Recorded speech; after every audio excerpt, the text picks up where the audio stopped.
ዛሬ እሱ ነው አልተረኛ እኔ ስለምቀድስ እኔ ባይኔ ያየሁት እኔ ስለምቀድስ የራስ ምታት እለቅበታለሁ ብሎ ይደግምና የራስ ምታት ሰውየው ተረኛው ልጅ ይተኛል። እየበዙ ከሆነ ሰዎች ተብሎ በአውደ ምሕረት አታካሪዋቸው ቤት ሰላም አትበሏቸው ልጆቻችሁን ጠብቁ ምናምን ተብሎ ተነገረ። ዘወለክ ሷ ጋር ሄጄ በቅንድዋ አለችኝና በቃ ወጣሁ። ከ8 ዓመት በኋላ ስልክ የለም ደብዳቤ የለም ምንም የለም። ቀጥ ብዬ እናቴ ቤት መጣሁ። ስመጣ እናቴ ስታይ ፌንት ሳለ ለምን ሞቷል ብላ ነው ታስብ። ክፍለ ሀገር ብትሄጂ እግዚአብሔርና ዛርን አያውቅም። እውነቴን ነው። ዛር ሲነሳ የእግዚአብሔር ኃይል የሚመስለው ህዝብ ነፍስ ነው። እንዴት ሊሆን ይችላል? የሰይጣን ሃይማኖት እኔ አንተን እያገለገልኩህ እንዴት የሰይጣን ሃይማኖት ውስጥ ትገባለች? በሚገርም ሁኔታ ቃና ዘገሊላ ተደግሞልሃል በክትፎ በምግብ አለች ማለት ነው። ኦርቶዶክስ ጋር ሆኜ ህይወት የሚባል ነገር ህይወት አልተካፈልም። በዛን ሰዓት ምህረትአብ የተነሳበት ሰዓት ነበረ። እሱ ያስተምር ነበር። ከዛ ነገርኩት እንዲህ ነው እህቴ ከሰይጣን ሃይማኖት ውስጥ ገባች። እኔ እንደዚህ አገልጋይ ነው ምን ላድርግ ስለው በቃ አጥምቆ ተጠምቃለች። ከተጠመቀች በቃ ትመለስ እሷን ተዋት አለኝ። ከኦርቶዶክስ ወደ ክርስትና ወደ ፕሮቴስታንት ሰው ሲመጣ ሃይማኖት አልካድም እንደዚህ ያለች ለእኔ እንዳታለቅሱ ለኢትዮጵያ ህዝብ ግን አልቅሱ ብዙ ሰው ያልቃል።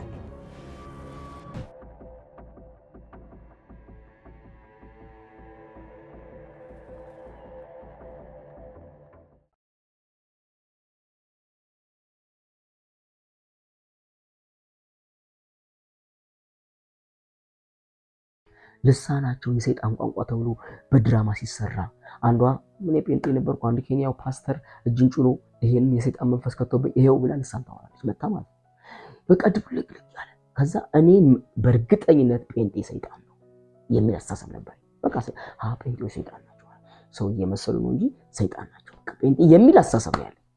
ከዛ ምን ቀስ በቀስ እየበዙ አይደል የመጣው በየቦታው እየበዙ በፊት አንድ ሰው ነው ጴንጤ ምናምን ባል አሁን እየበዙ ከዛ ሲያገኙን መጥተው ደግሞ ደፋር ናቸው ትራክት ይዘው ወንድሜ ትህትን ናቸው ምናምን ከዛ አውቀው ነው እንደሚያደርጓችሁ ሰይጣን ናቸው ካስገባችሁ በኋላ ምናምን ይላሉ። ከዛ አንዴ እንተና እኮ ግን እነሱ ጋር ገብቶ ያ ዱርዬው ታውቃለህ ሱስ ያለበት እንደዚህ ምናምን አይደለም ያው አውቀው ነው ይሄን ከፈውስ በኋላ ደግሞ ይወጉታል ነው ምናምን ብዙ ነገር በቃ የሆነ ሶሰኛ ያደርጉታል አይነት ነገር ይሄ የሚወራው አለ አይደል ልክ ሆረር። ከዛ ልክ ሄደን ስናገኛቸው ምናምን ወንድሜ ስትሰድቢያቸው ጌታ ይባርክ ስትመቻቸው ጌታ ይባርክ እንዴ እኛ ጋር 10 መንፈሳዊ ሆኜ ከነካሽ እኮ አለቀ ነው። እኔ ብዙ ነገር አውቃለሁ። ለምሳሌ ኢቭን በቅዳሴ ተራ ማለት የቅዳሴ ተራ ላይ ዲያቆናት ቅዳሴ ሊገቡ ሲሉ ለምሳሌ ከሌላ ቦታ የተሻለ ሊቀ ካህን የሆነ ወይ ደግሞ ጳጳስ ሊሆን ይችላል ከሌላ ቦታ ትልቅ ሰው ይመጣል የዛን ቀን ሊቀድስ። ስለዚህ እዚህ ያሉት ከዛ ሰው ጋር ለመቀደስ ይፎካከራሉ። ምን እንደሚያጠቃል ኦኬ ነው ዛሬ እሱ ነው አልተረኛ እኔ ስለምቀድስ እኔ ባይኔ ያየሁት እኔ ስለምቀድስ የራስ ምታት እለቅበታለሁ ብሎ ይደግምና የራስ ምታት ሰውየው ተረኛው ልጅ ይተኛል። ከዛ ገብቶ ከዛ አንዱ ጠራኝ ና አለኝ። አቤት በእናትህ በቃ ንገረው እሱ ይቀድስ ግን ራስ ምታቱን ያንሳል አለው። ይሄ ምንድነው የሚደረገው? መናፍስቶች አለቃ አላቸው እና አንደኛው ላይ ያለው ካለ ይሄኛው ነው የሚያሸንፍ ማለት ነው የሚያሸንፈው። ስለዚህ ምንድነው የሚያደርገው? እንደዛ ያደርግና በቃ ይሄ ነው የሚሰራው። ከተነካካሽማ አደገኛ ነገር ነው የሚፈጠረው። እዚህ ደግሞ ጴንጤዎች በጥፊት ያደርገው ጌታ ይባርክ ኢየሱስ ይወዳል ይላል። እንዴት ሊሆን ይችላል? አለ አይደል ዝም ብሎ እውነተኛ ስትሆኚ ጥያቄ ትፈጥሪያለሽ። ይሄ ጭፍን ካልሆንሽ ማለት ነው። ከዛ ምን ተፈጠረ? እየበዙ ያሉ ስናገኛቸው ምን እያሉ ሲሄዱ ከዛ እኛ እየበዙ ከሆነ ሰዎች ተብሎ በአውደ ምሕረት አታካሪዋቸው ቤት ሰላም አትበሏቸው ልጆቻችሁን ጠብቁ ምናምን ተብሎ ተነገረ። አንድ ለማኝ አስታውሳለሁ መጥቶ ልክ እኛ ስንወጣ ይለምናል። እዛ ጋር ዘኬ የሚባል ነገር አለ፣ ምግቦች አሉ፣ መክለፍት የሚባል ነገር አለ፣ የሆነ እንደ አነባበሩ አይነት ነገር እንደዛ አለና ሲለምን አንዱ ወጣና ይሄ መናፍቃን ጋር አይቼዋለሁ እንዳ ጴንጤ ከይዱ እዚህ አለ ማለት ሰው መቶ ባላው ከዛ ምን አለ ልጁ እንዴ ምንድነው ጴንጤዎች ጋር ሄዳል አንተ እዛ ስትለምን ለምን በልታል ጴንጤዎች ታዲያ ጴንጤ ሰው አይደለም እንዴ አለ ማለት ነው።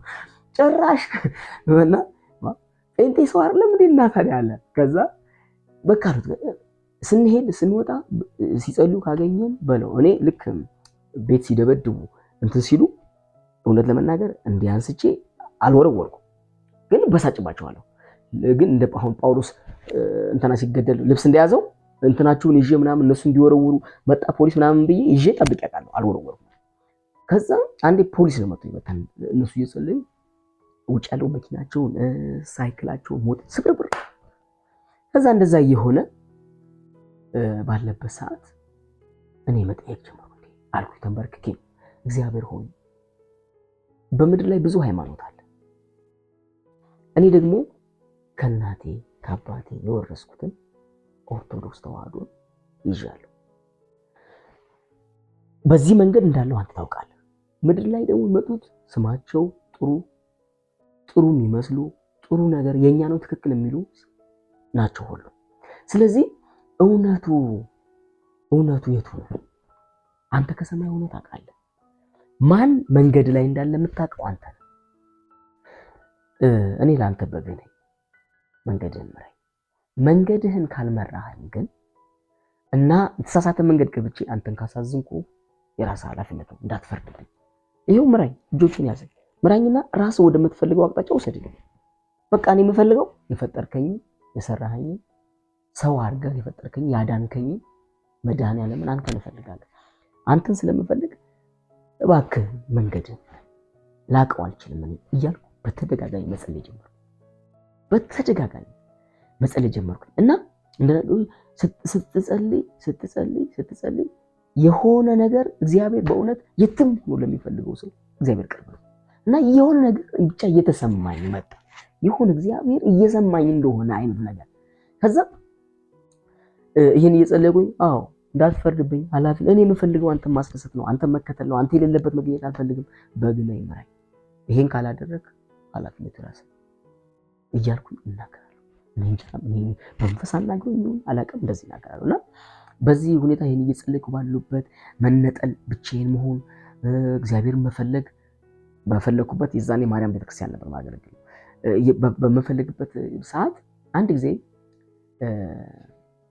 ልክ ልክስ በዓል ነበረ እየተዘመረ ምን እያለ አንድ መዝሙር ይዘመር ነበር። ያ መዝሙር ምንድነው? የኦርቶዶክስ ተዋህዶ መዝሙር ነው። መድኃኒዓለም ማዳንን በማይሻር ቃሉ፣ መድኃኒዓለም ማዳንን በማይሻር ቃሉ ብሎ እንስገድለት የሚል መዝሙር አለ እና ረስቼው ካልሆነ ከዛ እሱን በጣም መዝሙር ወደዋለሁ። እሱን እየዘመርን ቆይተን ቅዳሴ ሊገባ ብሎ ቅዳሴ ሊገባ ሲል ትኬት ይሄ ሎተሪ ይዞራል። ሎተሪ የሚዞረው ይሄ የክርስቶስ ፎቶ ተብሎ የሾህ አክሊል አድርጎ በፍሬም ውስጥ ሆኖ ነው። ከዛ ና አልኩና ልቆርጥ ፈልጌ ማን ልበል ስም ሲለኝ መድኃኒዓለም ማዳንን በለው ብዬ አጻፍኩና ገባን ቅዳሴ ማለት። ቅዳሴ ገብተን ቅዳሴ አልቆ ስንወጣ አውደ ምሕረቱ ላይ ተአምረ ማርያም ይባላል ይነበባል። ሁልጊዜ ነው የሚነበበው እና ተአምረ ማርያም ቄሱ ሊያነብ እኔ ጥላ ይዤ ቆመን አነበበ። ካነበበ በኋላ እጣውን ቄሱ ያወጣው ተባለ ማለት ነው። ከዛ ልክ ሲያወጣው ቄሱ መድኃኒዓለም ማዳንን አለ ማለት ነው። ከዛ እኔ ነኝ ተባለ። በቃ ተቀበልኩኝ። እንኳን ደስ አለ ምናምን ሲሉ ከዛ ልክ ፎቶውን ልክ መጥቼ ስቀበለው ከስዕሉ አይኑ የተነስቶ እታች ላይ ቅድም ያላየሁት ጥቅስ ተጽፎ ምን ይላል? አቤቱ መንገድህን ምራኝ፣ መዝሙር 86:11 እና እዛ ጥቅስ ላይ ልቤ መታ። እኔ ምን እያልኩ ነበር? መንገድህን ምራኝ፣ እባክህ መንገድህን ምራኝ። እዛ አንድ ሰባኪ ወንጌል የሚባል ልጅ አለ ከኛ ጋር የሚያገለግል መጣና እንኳን ጸለህ ምናምን አለና ይሄንን ጥቅስ ሁሌ ጸልየዋል ቃል በቃል ማለት ይሄን አንተ አለኝ። አቤት ይሄንን ጥቅስ ሁሌ ጸልየዋል፣ ሁሌ ጸልየው ይሄን ጥቅስ በጣም በቃ እግዚአብሔር ማለት ይሄ በቃ ፈልጓል ጸልየው አይነት ነገር። አቤቱ መንገድህን ምራኝ፣ አቤቱ መንገድህን ምራኝ፣ በቃ ቀን ማታ ምራኝ፣ አንተን ማየት አንተ ጋር መሆን ነው የምፈልገው፣ አንተ ነህ የምትሻለኝ። ከዛ ምን አደረኩኝ? አንድ ቀን አነጠፍኩና ካርቱን እዛው ቤተክርስቲያን ተኛው ማለት ነው። ከዛ ስተኛ በህልሜ ምን ያለው ብዙ መጋረጃ የበዛበት ቤት ውስጥ አሉ። ብዙ ማለት ይሄ መጋረጃ ቤቶች አሁን ዘርግቶ ይሸጡ የለ ልክ እንደዛ መጋረጃ የበዛበት ቤት መስጠት አለው። መጋረጃ የበዛበት ቤት ውስጥ ነውና ውስጥ ሆኖ ወደ ውጭ ያሳይ በቃ ወፋው እንደዚህ ስስ አይደለ በጣም ማያሳይ ያለ አይደለ እሱ ነውና ከዛ ወጥቼ ወደ ተራራ ስወጣ ወደ ተራራ እየወጣው ምን አያለው ልክ የተራራው ጫፍ ላይ ከሩቅ ሳየው ጎጆ ቤት ይታየኛል። ጎጆ ቤቱ በርና መስኮቱ የወርቅ ነው። እንዴ ጎጆ ቤቱ ላይ ወርቅ እንዴት ይላል? የወርቅ ነው። እየቀረብኩ ሲሄድ ፊቱ የማይታይ ጎልማሳ ሰው በሩን ዘግቶ ቁጭ ብሏል። ፊቱን አላየው፣ ግን ውበቱ ውብ ነው በጣም ይመስለኝ። ፊቱን አላየው እና ፊቱን ሳላይ ነው ውበት የሚታየኝ፣ ግን በሩን ዘግቶት ቁጭ ብሏል። ከዛ ይሄ የገጠር ቤት ማለት ፍሬንች ዶር አለ። ለምሳሌ ሳር ቤት ስታይ ፍሬንች ዶር አለ፣ ሰፊ አለ። በቃ አንድ ሰው ሲገባ ሌላ ሰው መግባት አይችልም። አንድ ሰው አሁን ለምሳሌ በር ላይ ቁጭ ካለ ተነሳና አስገባኝ ብለሽ ነው የምትገቢው እንጂ በጎን መግባት አትችልም። ልክ እንደሱ በሩን ዘግቶት ቁጭ። ከዛ እየደከመኝ ሄጄ የሰውየው ጉልበት ላይ ስል ነቃሁ ማለት ነው። ከዛ ነቃሁኝ። ምንድን ነው አቤት መንገድ ምራኝ እያልኩ ነው። ምንድን ነው ይሄ ነገር እያልኩ ማሰላሰል ጀመርኩኝ። ከዛ በኋላ እንደነገርኩሽ አክራሪነት እንደቀጠለ ነው። ስንወጣ ጴንጤዎች ያገኛሉ። እግዚአብሔር በአንድም በሌላ ይናገራል። ሰው ግን ምን አይልም፣ አያስተውልም። ባይዘወይ የእግዚአብሔር ድምፅ አሁንም ከመፈጠራችን ጀምሮ ሁልጊዜ በሰዎች ዙሪያ አለ፣ እማንሰማው እኛ ነን። እና አሁን ሳስበው በጣም ለካ ወደ እርሱ እያመቻችን ነው። እና ወጥተን እንደዚህ እኮ ነው ምናምን አይደለም። ከዛ እነሱ ጴንጤዎች ጋር ስንገናኝ እነሱ ከመጽሐፍ ቅዱስ ይጠቅሳሉ፣ እኛ ከሌላ መጽሐፍ እንጠቅሳለን፣ ከዋልድ እንጠቅሳለን። ይሄ እኮ መጽሐፍ ቅዱስ የለም ጥቅስ ይሰጥ አምጣ እስቲ ጥቅስ ይሰጥ እናያለን። መጽሐፍ ቅዱስ ሂደህ ስናይ እነሱ ያሉት ትክክል ነው፣ ግን ደግሞ እኛ ያልነው ደግሞ ሌላ መጽሐፍ ላይ ነው ያለው። ያ ትክክል አይደለም ይላል። ከዛ እንደሱ ይላል። የሚገርም ነገር ይሄው እናንተን የከለላችሁ ይሄ እናንተ ገድላት የምትሉት ስለ ክርስቶስ ያልሆነ ማንኛውም አስተምህሮ እንደ መጋረጃ ሆኖባቸዋል ይላሉ። ህልሜስ እኔ ምን ነበረ አላር። ከዛ ምንድን ነው እንደ መጋረጃ ሲሉ ከኔ ህልም ጋር ይገናኛል እና በኋላ ላይ እነዚህ ማቃቸው ስለ ቤተክርስቲያን ማቃቸው ስለ ቅዱሳን ማቃቸው እነዚህ ነገሮች ለካ እንደ መጋረጃ ሆነው እዛ ጋር በሩ ላይ የተቀመጠውን ክርስቶስ እንዳላሳይ እንዳደረጉኝ ነው የገባኝ በኋላ ማለት ነው። እና ይላሉ። ከዛ አሁንም መፈለግን ቀጠልኩ እንደዚህ ሲል እንደከለሉኝ አይነት ነገር። እና አሁን ላይ ጥርት አድርጌ ሳየው ይሄ መጋረጃ የበዛበት ቤት ውስጥ መኖር ትክክል ነው። ምክንያቱም ክርስቶሳዊ የሆነ አስተምህሮ ቅዱሳን አስተምህሮ የገድል አስተምህሮ እንደዚህ ሲባል ሰዎች ምን ይመስላቸዋል? የጠላናቸው ቅዱሳንን በቃ የመላእክት ጠላቶች የቅዱሳን ጠላቶች ቅዱሳን ከሆኑ ማለት ነው ይመስላቸዋል። አይደለም። እኛ እንኳን ቅዱሳን ሆነው እግዚአብሔርን ያከበሩ ሰዎች ካሉ ጠላትህን እንኳን ውደዶት በሚባል ህገ መንግስት ውስጥ ነው እንኳን ያን እናደርግ ማለት ነው። እና አንድ ከክርስቶስ ውጪ የሆነ ስለመዳናችን እግዚአብሔርን ስናስብ የገነነ የከበረብን በልባችን የክርስቶስ ወንጌል ከመናገር ከማወቅ ይልቅ ሌላ ነገር ከሆነ የእመቤቴ ተአምረ ማርያም ከሆነ ከወንጌል ውጭ ሌላም ትምህርቶች ገድላት ከሆኑ በትክክል ክርስቶስን እንደ መጋረጃ ይዘጉብናል። እና ይህንን ነው ያየሁት እኔ። ከዛ ወጥቼ በምፈልገው ሰዓት ከዛ ወጥቼ እየደከመኝ በሩ ጋር እኔ በሩ ነኝ አይደል ያለው በሩ ጋር ክርስቶስ ጋር መድረሴ ቆይቶ ቢሆንም የገባኝ ግን አገናኛቸው ነበር። በሩን እኔ ብሏል፣ እውነት መንገድ እኔ ብሏል ይሉ የለ። እኔ ግን ማገናኘው ከህልሜ ጋር ነበር።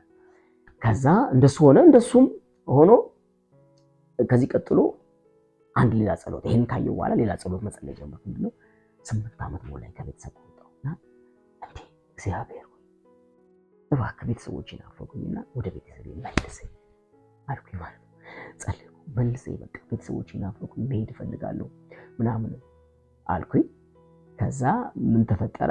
በዛን ሰዓት ተፈናቃይ ነበሩ እኛ አካባቢ እና ተፈናቃዮች ሲመዘገቡ ሁሉም ሰው ስለሚመዘገብ እኔም ተመዘገቡ። ከዛ በማላስበው ሁኔታ እርዳታ ተብሎ የብር እርዳታ መጣ ማለት በእያንዳንዱ ወጣት በእያንዳንዱ ቤት ብር ተሰጠ ማለት ልክ ሲሰጥ ማክሰኞ ተቀብዬ ሐሙስ ከዛ ሰፈር ከዛ ጋር ወደ ቤተሰቦች እግዚአብሔር ጸሎት ይሰማል ብዬ ወጣሁ ማለት ነው። ወጣሁ ከ8 ዓመት በኋላ ስልክ የለም ደብዳቤ የለም ምንም የለም። ቀጥ ብዬ እናቴ ቤት መጣሁ። ስመጣ እናቴ ስታይ ፌንት ሰራች። ለምን ሞቷል ብላ ነው የምታስበው። በቃ ለጊዜው አልነቃችም። ከዛ ሁኔታ ወገን የተንቀጠቀጠ ማለት ብቻ ነቃች። እናቴ በጣም ደስታ ሆነ። በቃ ዘፈን ሆነ ጭፈራ ሆነ። በቃ አስነስተው እስክስታ በል እምቢ ስል መስል ትንሽ ወደዛኛው አክርሬ ስለነበረ ምናምን የጠንቋይ ቤት ምናምን እቃወማለሁ እንደዚህ አይነት ነገርና ዘፈንም ማለት ዘፈን ኃጢአት እንደሆነ አውቃለሁ። እንደውም ሰንበት ቤት ሆኜ አንድ ጊዜ አንድ መርጌታ ቤቱ ቁጭ ብሎ እነሱ ጋር ነው የምኖረው ብዬሻለሁና ቤቱ ቁጭ ብሎ የኤፍሬም ታምሩ ይከሸክሻል ቁጭ ብሎ ማለት ከዛ እየሰማ እንዴ መርጌታ ምን ሆነ ነው ዘፈን እኮ ኃጢአት ነው የት ነው ኃጢአት ማን ያላለኝ ማለት ነው። እና ትንሽ ከዚህ ትንሽ ከሌላው እንትን ትንሽ ታውቂያለሽ ይሄ ሰንበት ትምህርት ቤት ስትሆኚ ቤተ ክህነት ስታድጊ ትንሽ የሰንበት ተማሪ ይሻላል እንጂ ሌላው ህዝብ ክፍለ ሀገር ብትሄጂ እግዚአብሔርና ዛርን አያውቅም። በእውነት ነው ዛር ሲነሳ የእግዚአብሔር ኃይል የሚመስለው ህዝብ ነፍሰው እና እግዚአብሔር በፍጹም እና ምንም ስለ ሃይማኖቱ ማብራሪያ ብትይ ያብራል። በቃ ባህላዊ የሆነ ቅድም እንዳልኩሽ ሄደን መንፈሳዊ ባህልና ክብር ሄደን ጭፍረን እንደምንመጣው ማለት ነው። በቃ አያውቅም ባህላዊ ነውና መጣው ዛሉ ከዛ በኋላ ቅድመን ብዬ ነበር በአባቴ በኩል የመጣ አለ ዘር እና እኔ ተመለስኩ። እኔ ስመለስ ስለ እህቴ ጠየቁ። ያቺ መጀመሪያ የወጣችው እህቴ 13 ዓመት የጠፋችው አላየኋትም፣ ቤተሰብ አላየኋትም። ከዛ ስጠይቅ እንዲህ እኮ የሆነ ዛር ላይ እኮ መጣ ሄደች እኮ የዛሬ 3 ዓመት ምናምን አሉኝ። እነሱ የ13 ዓመት አላየኋትም፣ እነሱ 10 ዓመት ነው። ከዛ በኋላ ከ10 ዓመት በኋላ ያገኘኋት። ከዛ የት ነህ? አዲስ አበባ ነው ተባለ ማለት። ከዛ መሄድ አለብኝ ብዬ በ10 ቀን ውስጥ ያቺ ብር ደግሞ ትንሽ ነበረች አይደል? አዲስ አበባን አላውቀውም። በ10 ቀን ውስጥ ቀጥ እየመጣሁ ማለት ኢቭን እየመጣሁ እንኳን አላልኩም። ግን ሰው ስጠይቅ ማታ ነው የምትመጣው፣ እዚህ የተከራየችበት ቤት ስልክ ይሄ እንትን ስልክ አይደል በየቤቱ ስለሆነ ማታ ነው የምትመጣው።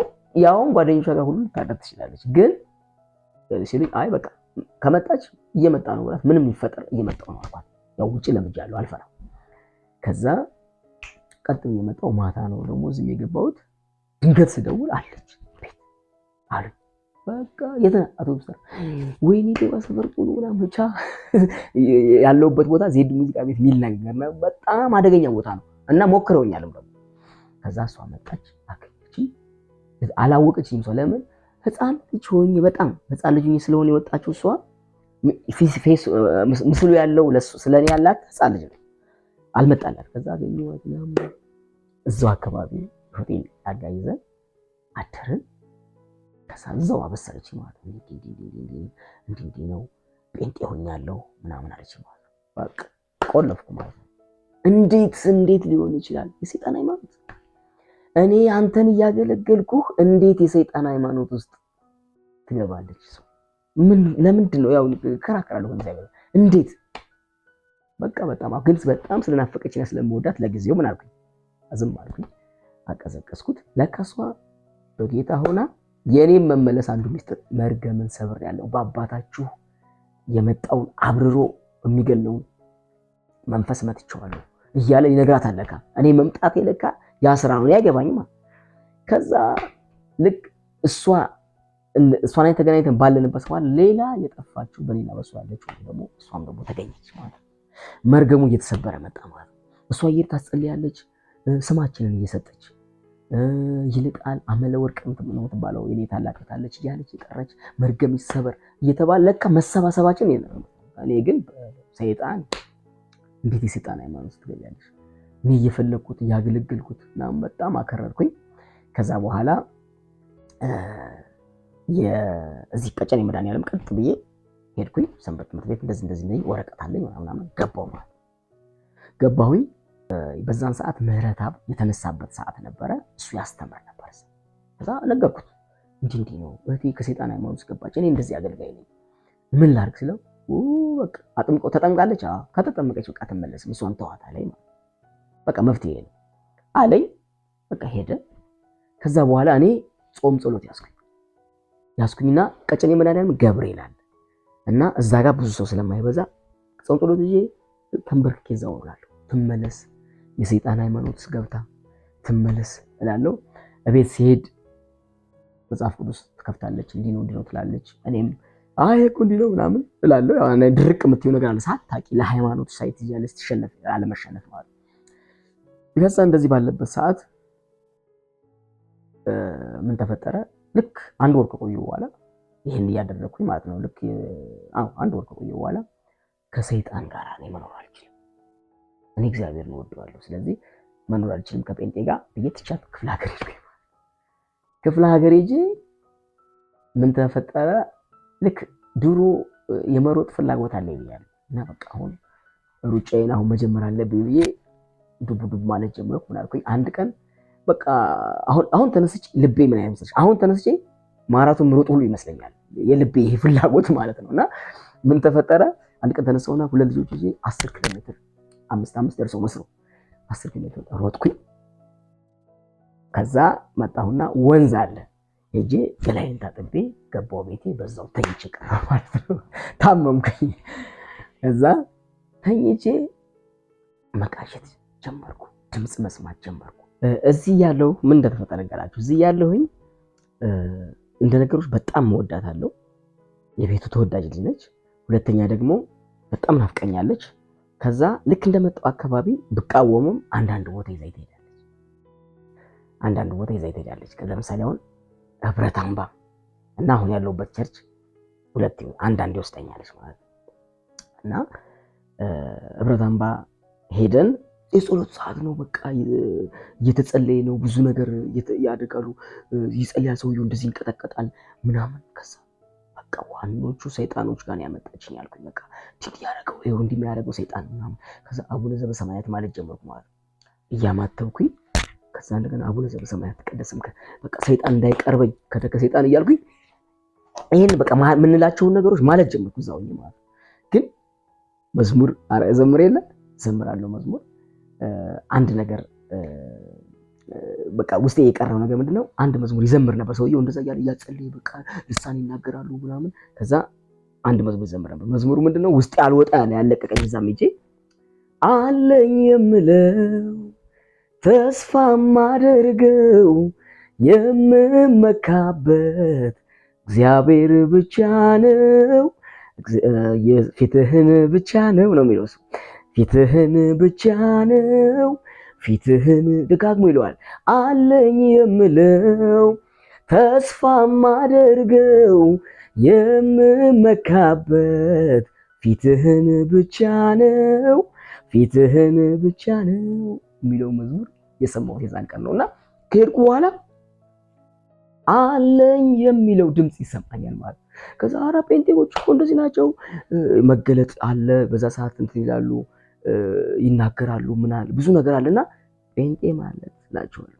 ጴንጤ ማለት በቃ መጋረጃ ሳይኖረው የሚጠነቁል ነው። ጠንቋይ አሁን መጋረጃ አለው አይደል? እንደዛ ነው። እና እንዲህ ናቸው ምናምን በቃ ማውራት ጀመርኩኝ። ግን ደግሞ እንዲህ ይላል እኮ ብዬ አለኝ የምለው የሚለውን ዘምርላቸዋለሁ ማለት። ከዛ ተኝቼ ይሄንን እያልኩኝ እያለሁኝ እንግዲህ እያሳመጥኩ ስለሆነ የሆነ አላውቅም፣ ያ በሽታ ማለት ታመምኩኝ። ስመረመር ምንም የለም ግን ታመምኩ። ከዛ ቅዠት ደግሞ ድምፅ መስማት ጀመርኩ። ከዚህ ሀገር ካልወጣህ እቺ ሀገር እንደ ሰዶምና ጎመራ ትሆንብሃለች ይለኛል ማለት።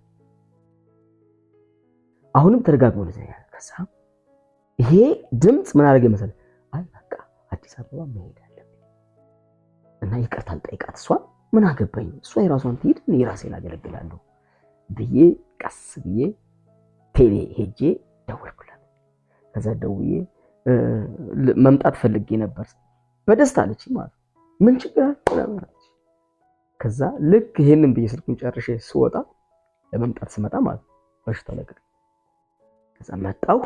ለካ እሷ እዚህ አሁንም በየህብረቱ ጸሎት እየገባች ጾም ጸሎት እየያዘች ወንድሜ እሱ ከመጣ ደግሞ ቤተሰቦችም ይመጣሉ፣ እሱ እንደዚህ ነው ምናምን። አንዳንድ ጊዜ በጣም ስታወራ በጣም እሷም እውነቱን ይዟት አንዳንድ ያጭበረብራታሉ ማለት ሳወራ አትችለኝ ስለማትችለኝ ፈላስፋ ነው ትላለች። በቃ የሆነ ነገር ሎጂካሊ የሆነ ነገር አንስቼ ስለማሳመናት እንደስ ትላለች። ከዛ ባላቆም ያኛውን ከዛ ምን ትላለች? ይሄድ እንዲህ ነው እሱ ነው ቤተሰቤም እንዳይደም የሚያደርገው እያለች ብዙ ነገር ማለት ጀመረች። ያው ተገናኝተናል ሁላችንም እና ማዘርም ሁሉም ጋር ተገናኝተናል ከኔ በኋላና ከዛ እሷ እኮ እላታለሁ እናቴ የሰይጣን ሃይማኖት ያለች። ከዛ ማሳመጽ አይነት ነገር ማለት ነው። መጣሁኝ ቀስ ብዬ እኔ ቀጨኔ መድኃኒዓለም እሄዳለሁ፣ እሷ እዛ ትሄዳለች። ዝም በይው ዝም ብለን እንጸልያለን እኛ ብለው እነሱ ይጸልያሉ። በኋላ ላይ የሙሉ ወንጌሎች ሁሉ ነገሩኝ። እሷ መሰረተ ክርስቶስ በሄደችበት ወንድሜ እንደዚህ እያለ እያወራች ማለት ነው። ከዛ ግን ሰራ ያ ጸሎት እንዲህ ነው የቤታችሁ መርገም የቆመው በጌታ ነው፣ ስለዚህ ቤትሽ መወረስ አለበት ምናምን ብለው ስላሏት ተግታ ነው የምትጸልየው እሱ። በኋላ እየሄድኩኝ አሁንም እዛ መካፈል ጀመርኩኝ አልኩኝ። አንድ ቀን ቁጭ ብለን ማክሰኞ ቀን ነው ምህረተአብ እዚህ የሚያስተምር የነበረው። ምህረተአብ እያስተማረ እንደዚህ አለ።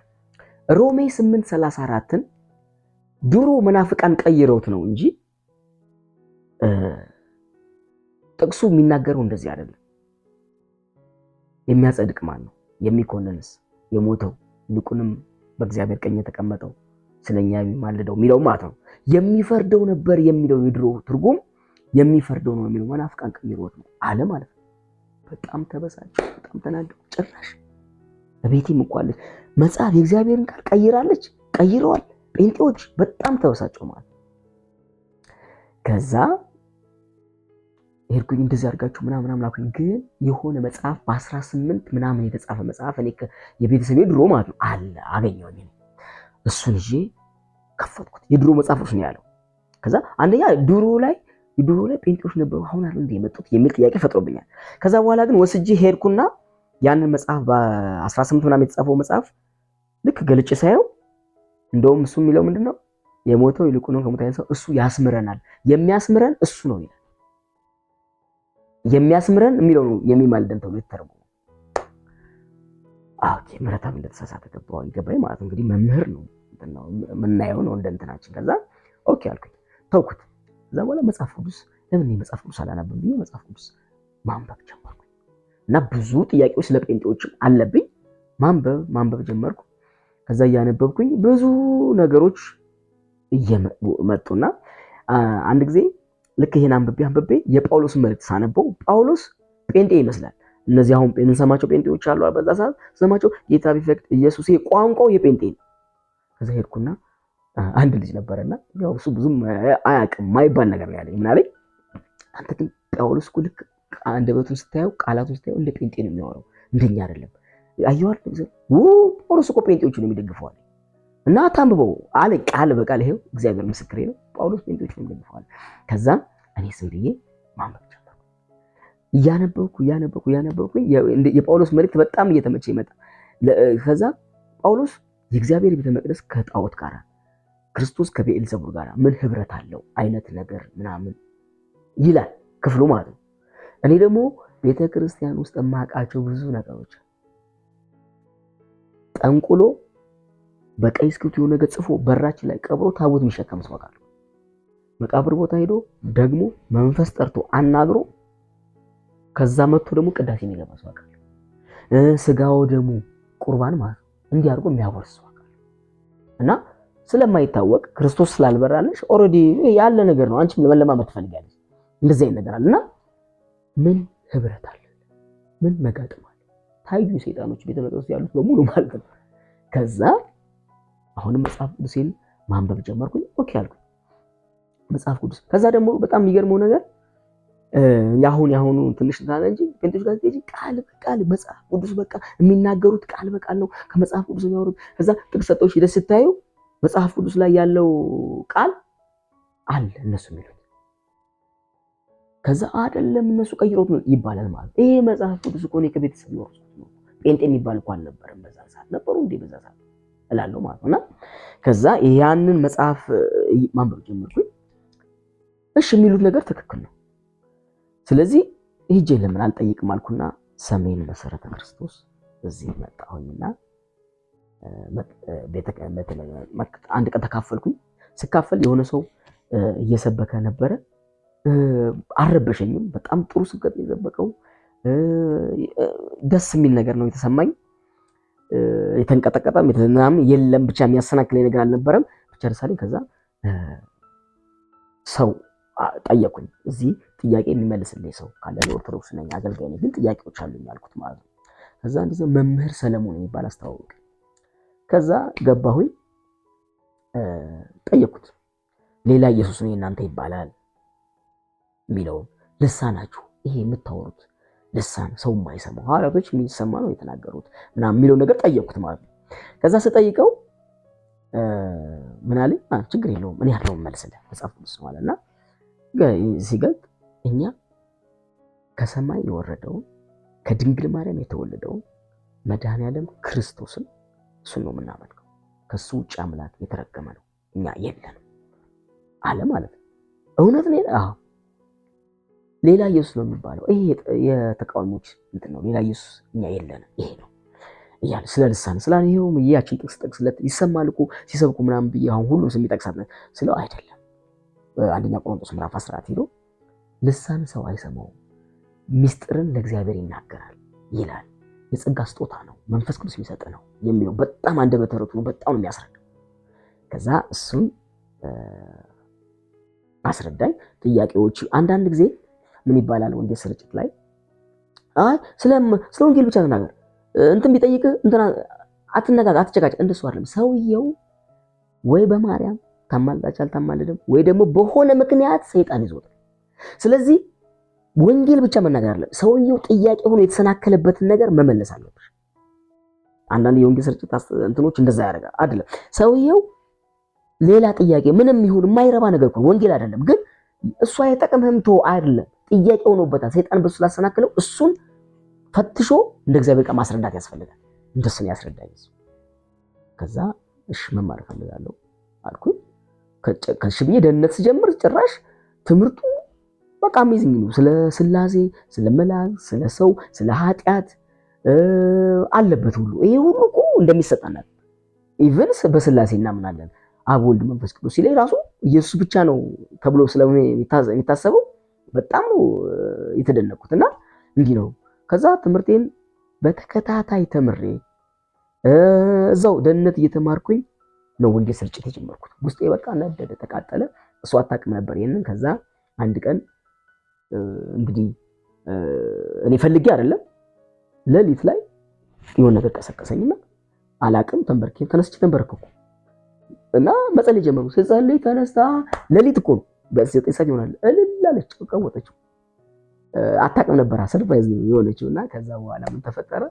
ጎረቤቶች አይ በቃ እንዴውን ኩና አረብ ካንተ ሃይማኖተኛ እንግዲህ ብዙ ነገር አሉ አካላዮቹ። በቃ ከዛ በኋላማ በቃ ይሄ ጀማሪ ክርስቲያን ከጳጳስ ይበልጣል አይነት ነገር ሆንኩኝ። እሱ ራሱ ምናምን ሁሉም ነገር በቃ በጣም እንትን አልኩት ማለት ነውና አተነፋፈስ ራሱ አንተ እንደዚህ አተንፈሳሊያት ነው ማለት ጀመርኩ ማለት ነው። ብዙ ነገሮችን አወሳሰቡ። በቃ በጣም ስታከር ያለ ከተና እንዲህ አልኩ። የጴንጤ ገዳም የለም እንዲህ አልኩ። በቃ መመነን ፈለኩኝ። በጣም ጌታ ውስጥ ነካ። በጣም ተቃጠልኩ ምናምን። ምስክርነት መንገድ ላይ ገና እኮ ጥምቀት አልተጠመኩም። አረ ኢየሱስ ነው የሚያድነው፣ ይሄ እንደዚህ ነው ይሄው እንዴ እያልኩ መመስከር ጀመርኩኝ። ከዛ ተጠመቁኝ። በአብ በወልድ በመንፈስ ቅዱስ ብለው አጠመቁኝ። እሱ ራሱ በጣም የሚገርም ነው ጥምቀቱ ምናምን። ተጠመቁኝ። በዚህ ሁኔታ ክርስትናዬ ተጀመረ ማለት ነው። ክርስትና የጀመርኩት አሁን ነው ማለት ነው። እና ክርስትና ህይወት ነው እንጂ ክርስትና መነሳት ስላልሆነ እዛ ክርስትና ተነስቼ ነበር። አሁን ግን ክርስትናን ጀመርኩት ማለት ነውና በቃ ጌታን በጣም ወደድኩት። ላይፌ፣ ህይወቴ፣ ኑሮዬ፣ ከፍታዬ፣ ሁሉ ነገሬ እሱ እንደሆነ ገባኝ። በዚህ መካከል እህቴ ከተገናኘን ከ2 ዓመት በኋላ ወደ ጌታ ሄደች እና ወደ ጌታ ስትሄድ ምንድነው ሮብ ታመመችና ሐሙስ ላይ ሰው እየመጣ የጠየቃት ምናምን እንደዚህ አለች። 97 ላይ ነበር። እንደዚህ አለች፣ ለኔ እንዳታለቅሱ አለች። ለኢትዮጵያ ህዝብ ግን አልቅሱ፣ ብዙ ሰው ያልቃል እና ለኔ አታልቅሱ፣ ለኢትዮጵያ አልቅሱ ብላ መልእክት ተናገረች። ከዛ በኋላ ዓርብ ቅዳሜ እየመጣ ሰው ለሚጠይቃት መልእክት ማምጣት ጀመረች። እንደዛ እኮ አድርጋ አታውቅም። አንቺ ሌባ ነሽ ሁሉ ትል ነበር። እንደዚህ በቃ መልእክት ማምጣት ጀመረች ሰዎቹ ማለት። ከዛ ምን አለች? እስከ ማክሰኞ ድረስ አለው፣ ከዛ በኋላ የለውም አለች። ታማ ነው እንደዛ ያለች። ከዛ በኋላ አቅፍ እንትን ብለናት መጨረሻ ላይ በጣም እየባሰ ሲሄድ ሰኞ ሆስፒታል ወሰድኳት። ከዛ ልክ ድንገተኛ ላይ አስተኝተዋት ባለበት ሰዓት እስከ ማክሰኞ ቆያለሁ ማለት ነገ ነው በዛ ብዙ አሉ። ከዛ በኋላ መቶ ሲወጓት ምን ሲሏት ምናምን በጣም ብዙ ነገር በጣም አሳዘነችኝ እንትና ማለት ነው። ከዛ አላውቅም ምን እንደመጣብኝ ቤት ከሄድኩና እግዚአብሔር ሆይ እቺ ልጅ ያንተ ልጅ ነች፣ እኔም ገብቶኛል፣ እኔም ምናፍቃለሁ። ነገር ግን ጊዜ ካላት ተሽሏት ስራህን የምትሰራ ከሆነ የሚደረገው ነገር ሁሉ ይደረግ፣ ትፈውሳታለህ። ነገር ግን የምትመጣ ከሆነ ግን እሷ እንዳለችው እንድትሰቃይ አልፈልግም። አንዴ መርፌ ሲወጉባት አንዴ እንዲህ በቃ ይዘገንናልና፣ ስለዚህ እንደሱ እንድትሆነ መለማመጃ ነው የሚያረጓት ማለት ነው። እዛ እንደሱ እንዲሆን አልፈልግም ብዬ ጸልዬ ሄድኩኝ። ይሄን ያደረኩት ምንድነው ማክሰኞ ጠዋት ማለት ነው። ከዛ ወደ ልክ እሷ ጋር ሄጄ በቅንድዋ አለችኝና በቃ ሄደች ማለት ነው። ከዛ እሷ ሄደች። ወደ ጌታ ስትሄድ እዚህ ነኝ እኔ ስራ የለኝም፣ አየር ላይ ያ የነበረው እንደገና ተጀመረ ማለት ነው። ችግሩ ሁሉ ነገር ተጀመረ። ግን በጌታ በጣም ተጽናናው፣ ጠግው፣ በቀረጋው፣ በጣም ደስተኛ ነኝ። ብሞትም ደስ ይለኛል። ምክንያቱም ገዳም ራሱ ብገባ የጴንጤ ገዳም የለም ብዬ እጠይቃለሁ። እንደዚህ በቃ ብዙ ነገር ኦልሬዲ እግዚአብሔር በጣም ከሱ ጋር ያለኝ ነገር እንትን ስለሆነ ምንም የሚታየኝ ችግር እንደገና ረሃቡ ማጣቱ ምናምን ሁሉ ነገር ምንም አይመስለኝም ነበር። ምንም ብሄድም ወደ ጌታ ነው፣ ብኖርም ለጌታ ነው። ሁለተኛ ደግሞ እሱ ፕሮግራም ካለው በእኔ በህይወቴ እንድቆይ ከፈለገ እሱ ነው የሚያቆየኝ፣ ረሃብ አይገለኝም የሚል ነገር ብዙ ነገር ተፈጠረ። በውስጥ ይመላለሳል። ጾም ጸሎት ይዛለሁ ከጠዋት እስከ ማታ፣ ከሰኞ እስከ ዓርብ ጸልያለሁ በእግዚአብሔር ፊት እና እየጸለይኩኝ እንደው ይሄንን ጥሩ ነው እግዚአብሔር እንደሚሰማ እንደሚነካ ለሚጸልዩ ሰዎች ጥሩ ነውና እየሄድኩ ጸልያለሁ። ከዛ እየጸለይኩ አንድ ቀን እንደዚህ ተንበርክኬ ይሄ ጭንቅላቴ ተንበርክኬ ጸለይኩ ነው ተከፍቷል። አሁን ኦፕሬሽን ሰው ሲደረግ እንደሱ አይነት ነገር ከፍቶ ከሰማይ ጨረር በጣም ጨረር መጥቶ በጨረር ኦፕሬሽን እንደምትደረግ እንዲህ አሁን ሲነካሽ የሆነ ነገር እንዲህ ቢሄድብሽ እንደሱ አይነት ነገር ነው የሚሰማኝ እና ጨረሩን አየዋለሁ እኮ ግን ተደፍቼ ነው እየጸለይኩ ጨረሩን አየዋለሁ ማይንድ ይነካከል። ከዛ ልክ እያልኩ እየሞቀ ባል ማለት ነገሩ እንትን እያለ ሲመጣ ብድግ ብዬ እንደዚህ ያልኩኝ ማለት ነው። እና እንደዚህ አይነት ልምምዶች ማለት ጀመሩ። ከዛ በሚገርም ሁኔታ አይምሮዬ በጣም መረጋጋት፣ የሆነ ቦታ ስራም እዚህ አዲስ አበባ ያለው መስተንግዶ፣ ባሪስታ፣ ጥበቃ ምናምን ሰርቻለሁ። ስፔሻሊ ጥበቃ ስራ 24 ሰዓት ስራ 24 ለምን እሷ ሄደች ኦልሬዲ የገቢ ምንጭ ያስፈልጋል፣ የቤት ኪራይ ነው። እና ምን ተፈጠረ በቃ እኔ የምፈልገው ስራ መምረጥ ሳይሆን ገብቼ ቢያንስ የቤት ኪራይ የሚችልልኝ አይነት ነገር ነው። ስለምጉ አላስብም። ከዛ 24 ሰዓት ስራ 24 ሰዓት እረፍት ጥበቃ የሆነ ንጆ ነገር የነበረ 240 ብር ሊከፍለኝ ገባው ማለት ነው። ከዛ ስንት ነበረ? 150 ብር ነበር የቤት ኪራይ የሚከፍለው፣ 240 ብር እዛ ይከፈለኛል። ልክ ጠዋት ሄዳለሁ፣ ምንም አልይዝም፣ ምሳቅ አልይዝም፣ ምን አልይዝም፣ እሄዳለሁ እዛ ድሬው ብዬ እመለሳለሁ። ግን ምን አደርጋለሁ በቃ የሆነ እንዳይጎዳኝ ብዬ ውሃ እየጠጣሁ ወደው እሸናለሁ። የሚይዘው ነገር ሳለ ወደው ነውና ዝም ብዬ ውሃ ስጠጣ እውላለሁ። ከዛ ግን እኔ እኮ በዋጋ ተገዝቻለሁ አልኩ። የእግዚአብሔር እኮ ንብረት ነኝ። የእግዚአብሔር ንብረት ከሆንኩኝ አሁን እየሆነ ያለው ነገር እሱ ያውቃል። ከፈለገ ደግሞ እሱ መናን ከሰማይ ማውረድ ይችላል። ስለዚህ በዚህ መንገድ እንዳልፈልግ ወደ እግዚአብሔር። ስለዚህ አልበላም፣ ሄጄ ውዬ እመጣለሁ። ከዛ አጋጣሚ በእንደዚህ ሁኔታ እያለሁኝ ደግሞ ሐሳቤ ምንድነው የሲስተር ልጅና የኔ ታናሽ እህቴ ክፍለ ሀገር ነው ያሉት። እናቴም ክፍለ ሀገር ነው ያለችው። የእንጀራ አባቴ መጀመሪያ የተናገሩት ሞቶ ስለነበረ ክፍለ ሀገር ነው ያሉት እነሱ። ከዛ ደግሞ እንደዛ ሆኜ ባዶ ሆነኝ ለነሱ አስባለሁ።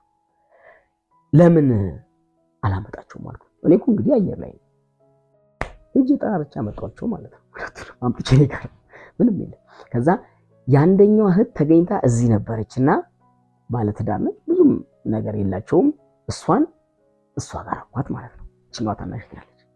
ከዛ በኋላ ምን አደርጋለሁ? ቸርች አለው ወንጌል ስርጭት ላይ በጣም አገልጋሎት በተለይ በሳምንት ቋሚ ያለ ወንጌል ስርጭት እላለሁ። ግን በየቀኑ አጠገቤ ባስ ውስጥ ስገባ፣ ታክሲ ውስጥ ስገባ በቃ ካለ ሳልመሰክር አልወርድም።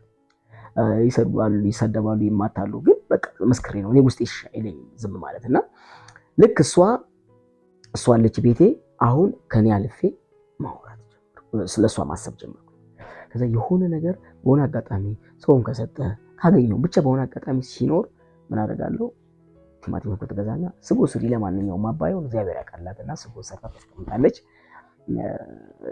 ዳቦ ነገር ምናምን ልክ ሳገኝ ገዝቼ እገባለሁ። የሚበቃን ከሆነ አብረን እንበላለን፣ ካልበቃን ግን እኔ ቁጭ በልቻለሁና አንቺ ብዬ እሰጥሃለሁ፣ ምንም አይመስለኝም። ከዛስ እንትና አሁን ድሮ ሰው ጋር ሄጄ ምናምን ብላል ነበረ በፊት ጌታን ሳላቅ። አሁን ግን ሆኖ እግዚአብሔር እኮ ፈልጎታል ይሄን ነገር። ከፈለገው እኮ አሁን ሰማይን ከፍቶ እኮ ምግብ ማውረድ ይችላል፣ አድርጎ እሱ እግዚአብሔር እኮ በታሪክ። ስለዚህ ስለሚፈልገው ይሄን መንገድ ሰው ቤት ሄጄ አልሸውደውም፣ ዲስኳሊፋይድ መሆን አልፈልግም፣ እያሳለፈኝ ነው እግዚአብሔር ላለው ማለት። ከዛ እሷ እንደዛ አደርጋለሁ። አንድ ቀን ተሰርቶ ኬክ ይምጣ 2 ቀን 3 ቀን አልመጣለ እንትኑ ማለት ማባያ መግዣ። ከዛ ጠዋት ተነሳሁኝና ስራ ለመሄድ በጣም እርቦኛል። ስጎውን ሳያለ ስጎውን ለመጠጣት ሞከርኩ ማለት ነው። በርበሬ አይደለ አቃጠለኝ ማለት ነው። ከዛ ትቼው ሄድኩኝ። ለእሷ ምን አደረኩኝ? ድርቆሽ በስኩስ ድርቆሽ ነገር የሆነ እንትን ውስጥ ትንሽ የድርቆሽ ነገር በፌስታል የተቀመጠ አልጋ ስር ነበር። እሱን ይሄኛው ተበላሽቶ ሊሆን ይችላል ብዬ በድርቆሽ በስኳር እንዲህ አድርጋ እንደተበላ ማለት ነው። በቃ ይሄንን በስኳር ቢው ይሄን ስጎን አትቢ ብዬ ወጣሁ። ይሄን አስታውሳለሁ። ረጅም ጊዜ ግን በተቻለ መጠን እሷ እንደተበላ አድርጋለሁ። ሄጄ በቃ ማለት እዛም ስራ ቦታም ሲሆን መሰብጃ 1 ብርም 50 ወይም ከሆነ ዳቦ ገዝቼበት ስለሚሄድ ማለት ነው። ከዛ በእግሬ ከምሰራበት ቦታ በእግሬ ነው በጨዋታ ተነስቼ ከዛ እንደሱ የሆነ አገልግላለሁ። አገልግሎት ላይ ልክ ተጠምቄ አይደለ እንትን ያልኩት። ልክ አንዱ መጣና እንዴ አንተ ጥሩ ነገር ያለኩ መዘመት ትችላለህ ምናምን ብሎ ወስዶ አስገባኝ ማለት ነው። ከዛ ሲያስገባኝ በዛ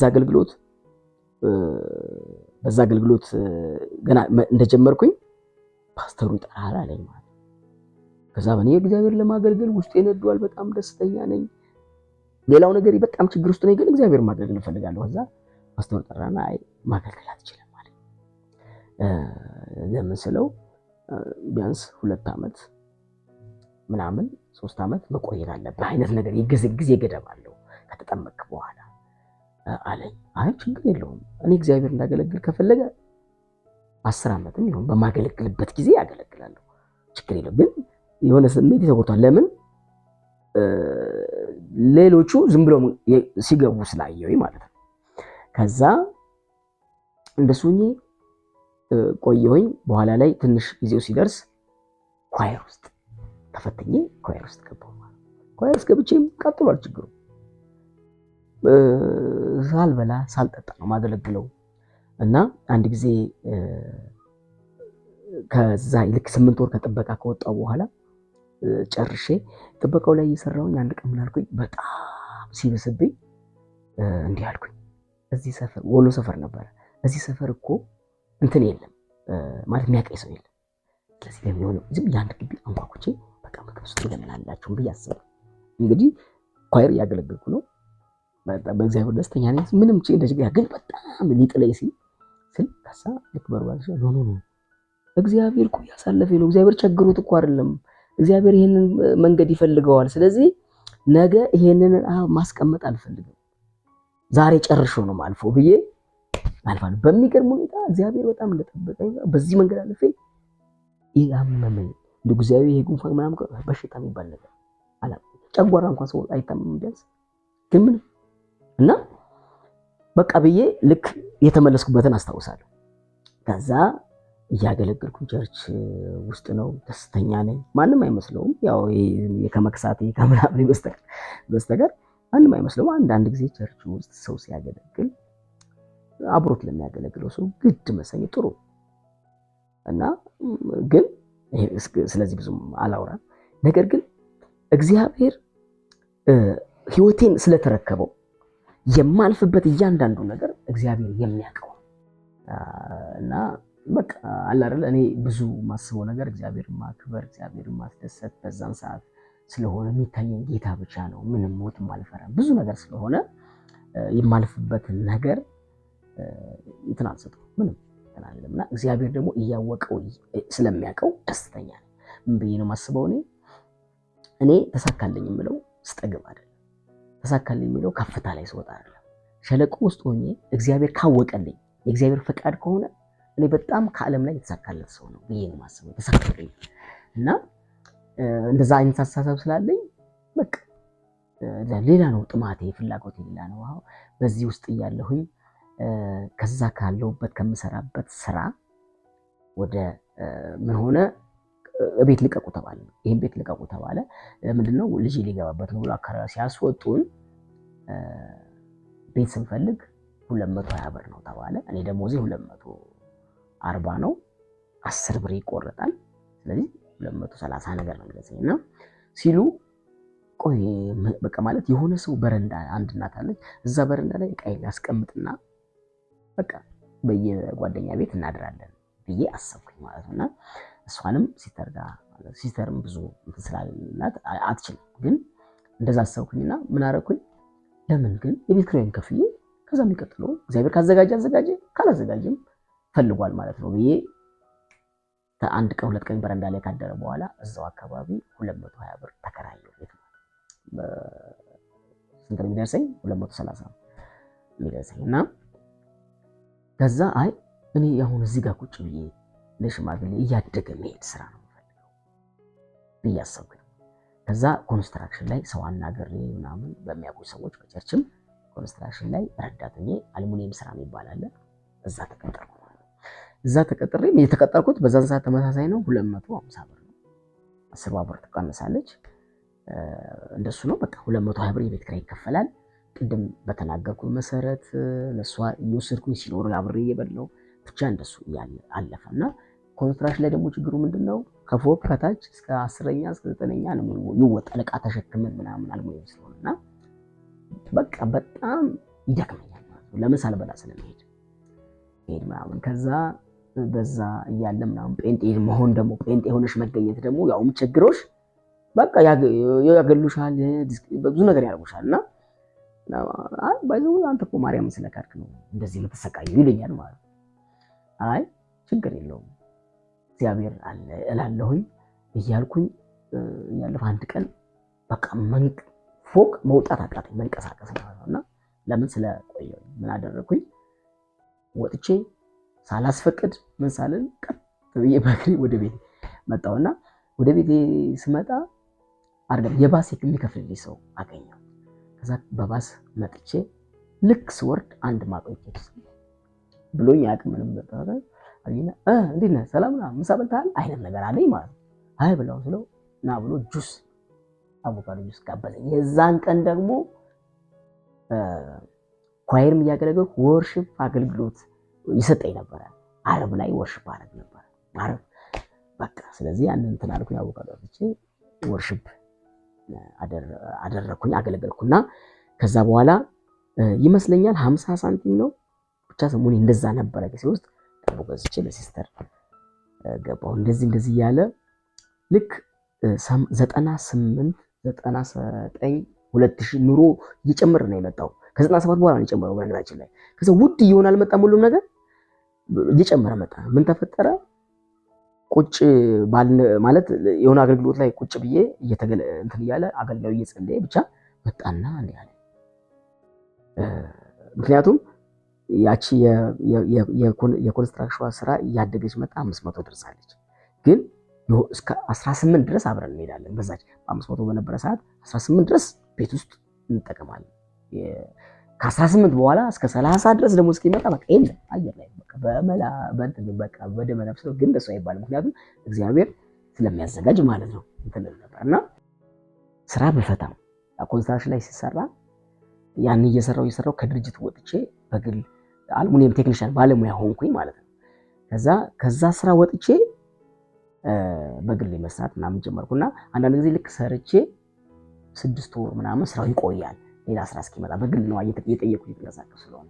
ግን በሚገርመው ነገር እንደዛም ስቆይ ሲኖረኝም ሳይኖረኝም ቤት ውስጥ ከዛ ቀን ጀምሮ በቤት ውስጥ ጎሎ ያቅማል ምንም ነገርና ይገርመኛል።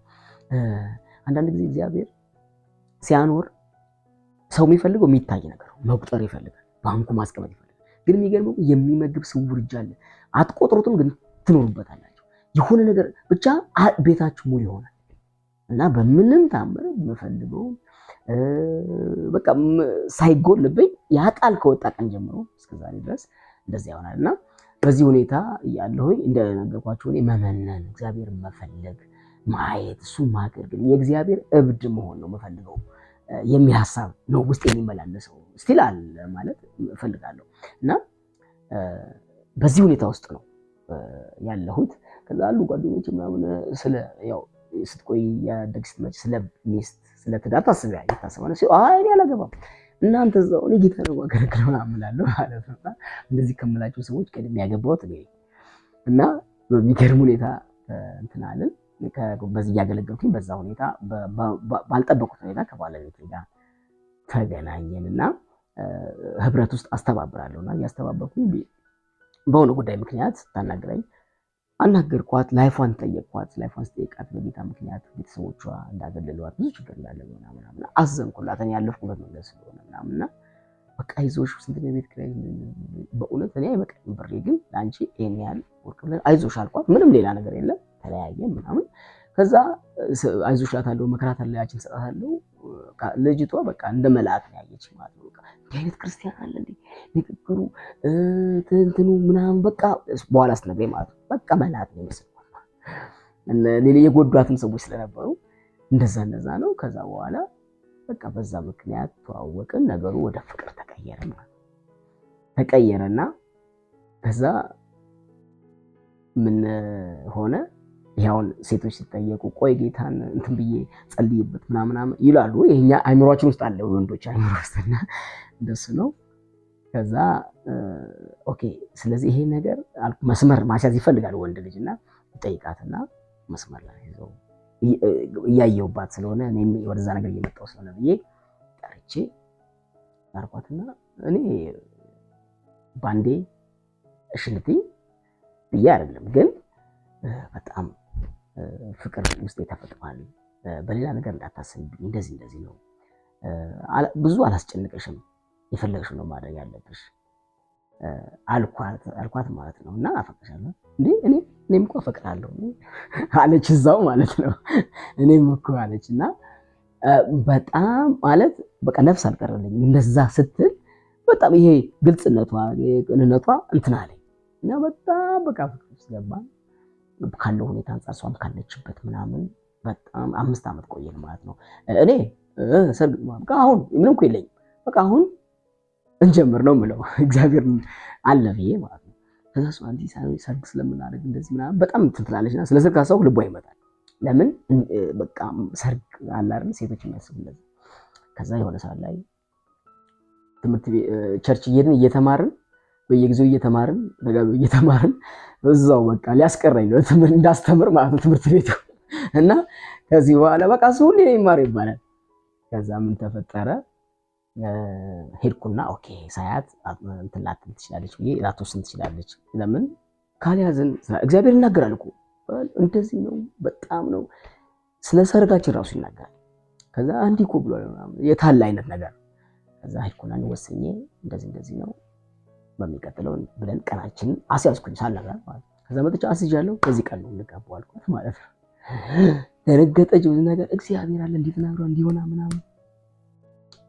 ከዛ በኋላ እኔ በግል እየሰራሁ ነበረ ማስታውሰው ኮንስትራክሽን የሰርቼ የሆነ ጊፍት ሪል ስቴት አንድ ሰው ነበር ያሰራኝና ሳልጨርስ የእጅ ዋጋ ነበር የሰጠኝ ዕቃ ገዝቶ ራሱ ሳልጨርስ 10 ሺህ ብር እሱ ጋር ይቀረኝ ነበር። ሌላውን ወስጄ ያችን 10 ሺህ ብር ሰጠኝ ለሰርጌ ብሎ ማለት ነው። ክርስቲያን ነው ሰውዬው ሰጠኝ። እሱን ይዤ የተንቀሳቀስኩት። ከዛ በኋላ በቃ ተአምር ሆነ። አንድ አገልጋይ የመጣና የምትፈልገውን ሰው አዳራሽ ውስጥ ድረስ ጥራ ይልሃል የምትፈልገውን ሰው።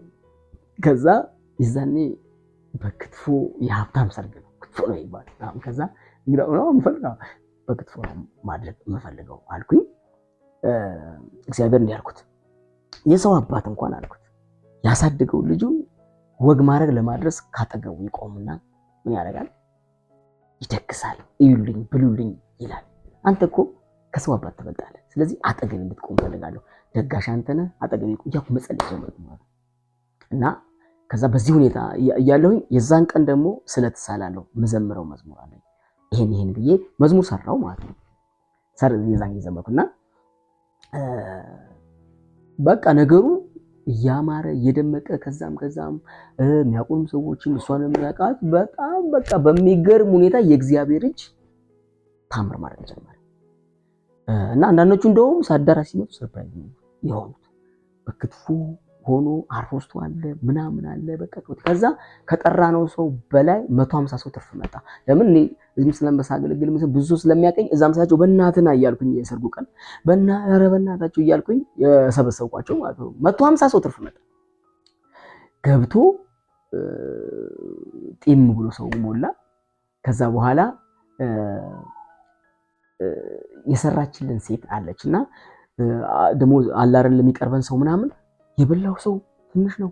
እንደገና የተቀመጠው ደግሞ ምግቡ የበላው ሰው ብዙ ነው ማለት ትንሽ ነው የበላው ብዙ ሰው አለ ምግቡ ትንሽ ነው አይነት ነገር ቀውጥ የፈጠሩ እኛ አንሰማም በኋላ ሲመሰክሩልኝ። ከዛ ልክ ይሄ ተደርጎ የእግዚአብሔር መገኘት በቃ በጣም ይሰማኝ ነበር። የእግዚአብሔር መገኘት መድረክ ላይ ሆኜ ሳገለግል ስዘምር በዛ ቀን በጣም የእግዚአብሔር መገኘት በጣም ውስጤን አስደስቶ ልቤ ጥም ብሏል። ከዛ ሴትዮዋ ምን አደረገች? ልክ እሷን ፈራዋለች ዋናዋ ማለት ነው። ገብታ ታመጣለች፣ ትጨምራለች። ሰው እየተነሳ ይወስዳል። አሁን ምሳሌ ያንሳል ተው ሲታ ይጨለፋል አይደል? ሰው እየጨለፈ አይደል የሚያደርግልን? የኛ እንደሱ አይደል። ሰው ራሱ እየጨለፈ ይወስዳል። በቃ ሌሎች ቀውጢ ሲፈጥሩ ሴትዮዋ ትገባለች፣ ታመጣለች። ከዛ ምን ትለኛለች? በሚገርም ሁኔታ ቃና ዘገሊላ ተደግሞልሃል በክትፎ በምግብ አለች ማለት ነው። እና ሂሳብ ልከፍላት ሲሄድ ነው ይሄን የምትመሰክርልኝ። ምንድነው ስላት ሂሳብ አልቀበልህም ማለት እና ምንድነው ስላት ቃና ዘገሊላ ታምር ነው፣ ሰው በዝቶ እያነሰ ነው። እዚህ ሄጄ ከዚህ ጨልፌ እዛ ስመጣ ይሄ አይጎልም ማለት እያመጣው ይሄ አይጎልም ማለት እያመጣው ይሄ አይጎልም ማለት ቃና ዘገሊላ ሆነ። እግዚአብሔርን ታምር አየሁኝ፣ ሂሳብ አልቀበልም ማለት ነው። ትክክል ነው። ኦቨር 150 ሰው ነው የመጣው። እንግዲህ እንደው 50 ሰው እንኳን ቢሆንሽ ከዛ በኋላ በጣም እግዚአብሔር አመሰግነው። ጭራሽ ተርፎ ራሱ ቤታችን ራሱ እኛ ስንት ቀን ተደዋል ማለት ነው። ፍሪጅ እስከታለ ዘዲያ እና የዛን ቀን የሰርጌ ቀን ዘምራለሁ ብዬ ስለት እንደገባሁት የዘመርኩት መዝሙር አለ። ዝም ብዬ አዝማችሁ እንገራችሁ ምንድን ነበር የሚለው?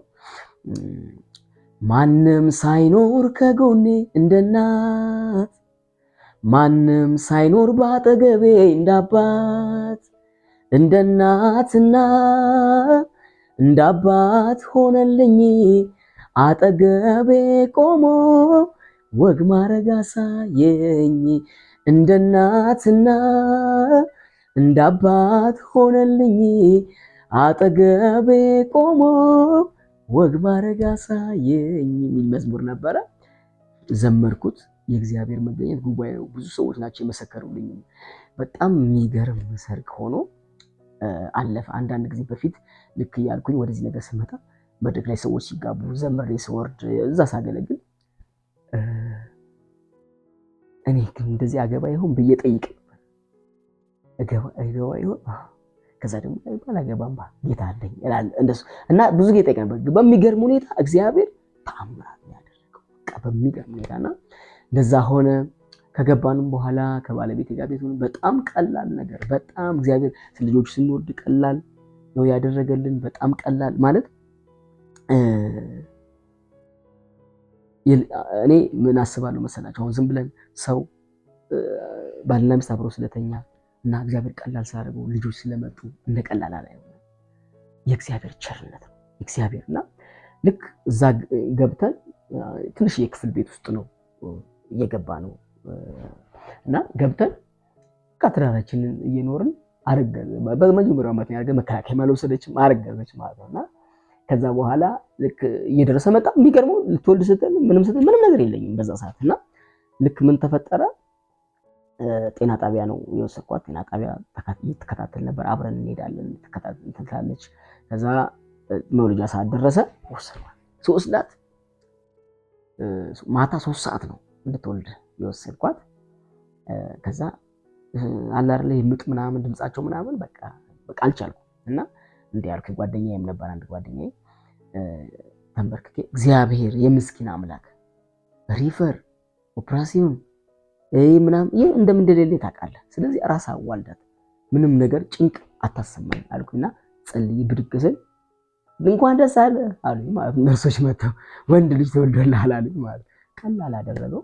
እግዚአብሔር በምጥ ወለደች ወንድ ልጅ እና ስሙን ማን አልነው? መዳን አለው። መዳን ያለው ለምንድን ነው? እግዚአብሔር እዚህ ምድር ላይ ሊሰጠንም ላይሰጠንም ይችላል ብዙ ነገር፣ ግን ከሁሉ በላይ የእግዚአብሔር መሆናችን መዳናችን ከሁሉ ይበልጣልና መዳን ይልቃል ብለን ስም አወጣን እሱና ከዛ በኋላም ሁለተኛ ልጅም ስንወጣ ከዛ በኋላ ዝም ብሎ ሹልክ ማለት ልጅ ታረግዛለች፣ አትታመም ምን አትል በቃ ሄደን አረል ተወጣ ነው የተባለ ሴቷ ራሷ አሁን ሄቨን ትባላለች። እሷ ሹልክ ብላ የወጣችው ቀላል እና እግዚአብሔር ሆይ ቀላል ስላረከው ቀላል አይደለም ስለረዳኸኝ ነው እያልኩ እግዚአብሔርን አመሰግናለሁና ሶስተኛ ልጅም ሲወለድ እንደዛው ነው። ሶስተኛ ልጃችን ሰማይ ነው የሚባለው፣ ሰማይ ይልቃል ነው የሚባለው። አሁንም ቢሆን ልባችን ያለው መዝገባችን ያለው በሰማይ ነው። ሰማይ እዛ ያለው ነገር ከሁሉ ይበልጣል እና ሰማይ ይልቃል ይባላል። እግዚአብሔር ጥሩ ልጆች ሰጥቶናል፣ ባርኮናል። ከዛ ከሞት ይሄ ብቻውን በምድረ በዳ መራው እንዲባል ከሞት ብዙ ነገር አጋንንት ሊጠናወት በሚችል በተለያየ ነገር ውስጥ ካለፍኩበት ከዛ አውጥቶ ነው እግዚአብሔር እዚህ ያደረሰ። ይሄ ለኔ ከተአምራት በላይ ተአምር። መድኃኔ ሲገርመኝ ምን መዝሙር አለ ያ ሁሉ ሲደነቅ በሱ ስቃጠል እሱ ደስ ሲለኝ እሱ ሲያስደስተኝ ረክቼ እግዚአብሔር ደግሞ ቸርነቱን በቤቴ አበዛና ከዛ በኋላም እግዚአብሔር እየባረከን እያሰፋን መጣ ምን እያለ ከዛ በኋላም የራሳችን ቤት የሆነ ማለት የቀበሌ ቤት እንደራስ ነው እግዚአብሔር ሰጠን። እሱም ደግሞ ታልጨናነቅ ታድሱ አፍርሶ ጭቃ የነበረው ብሎኬት ሆኖ በሚያምር ሁኔታ ለኔም ለልጆቼም ተሰራ እና እኔ ማን ነኝ እላለሁኝና እግዚአብሔር በእያንዳንዱ መንገድ አብሮኝ ሆኖ ሳላውቀው እያወቀኝ እየረዳኝ እዚህ አደረሰኝ። እግዚአብሔርን አሁን አገለግላለሁ። ወርሺፕ ቲም ውስጥ አለሁኝ፣ እረኝነት ውስጥ አለሁኝ። ከእግዚአብሔር ጋር በጣም ደስ ብሎኛል። እግዚአብሔር ጋር በጣም ደስ ያለኝ በራሱ በእግዚአብሔር ነው ደስ ያለኝ። እዚህ ምድር ላይ የሰው ልጅ ህይወቱ ብርቱ ሰልፍ ነው። የተለያየ ነገር ሰው ሊገጥመው ይችላል። ነገር ግን እግዚአብሔር በህይወቱ ያለው ሰው ረክቷል፣ አርፏል። አባቶቻችን በውጩ ሲተራመስ ውጩ ጥሩ ሳይሆን ሁኔታው ሁሉ ጥሩ ሳይሆን ውስጣቸው ግን እግዚአብሔር ስላለ ሰላማቸው 100% የተጠበቀ ነበር። ለዛ ነው እየተቃጠሉ ይዘምሩ ነበር፣ መከራ እየተቀበሉ ለእግዚአብሔር ምስጋና ያቀርቡ ነበር እና በቃ የሰው ሁለንተና ሙላቱ እግዚአብሔር በዚህ ምድር ላይ ባለው ነገር እንትን አይልም። ሙሴ በጣም ያስደንቀኝ እግዚአብሔር የተስፋ ቃል አትወርስም፣ እዚህ ምድር ላይ ምንም እድል ፈንታ የለህም፣ የከፈልከው ዋጋ ሁሉ ቀርቷል ብሎ አትገባም ብሎ እግዚአብሔር ሲቆጣው በሚገርም ሁኔታ ሙሴ እጅግ ደስተኛ ነበር። እግዚአብሔር የሙሴ ብድራቱ ማን ስል ነበር የሚፈልገው? ማን እግዚአብሔር ስለነበር የዛኔ ነው መጥቶ እንደውም ይሽሩ ሆይ በሰማያት ላይ ለረድኤት በደመናትም ላይ በታላቅነት የሚሄድ እንደ እግዚአብሔር ያለ ማንም የለም። ግን ምን ተብሏል? ተስፋ ቃልህን አትወርስም፣ ከዛስ ሂድና እዛ ተራራ ሞት ተብሏል። በህይወትም እንዳይኖር ተደርጓል። ግን ምን አለ? እንደ እግዚአብሔር ያለ የኛ ዋና ነገራችን እዚህ ምድር ላይ የምናገኘው ነገር አይደለም። እሱ እግር መንገድ ነው፣ እግዚአብሔር ነውና በእግዚአብሔር ባለፍኩባቸው መንገዶች ሁሉ እግዚአብሔር ለኔ መልካም፣ እግዚአብሔር ደግ ነው፣ እግዚአብሔር ቸር ነው። ብዙ መልካምነቱን አውርቼ አልጨርስም። ገና አገለግለዋለሁ፣ ገና አከብረዋለሁ፣ በትውልድ ፊት ከፍ አድርጌ አሳየዋለሁ። እግዚአብሔር እንደተናገረ ማለት ነውና እንደ እግዚአብሔር ያለ ማንም የለም።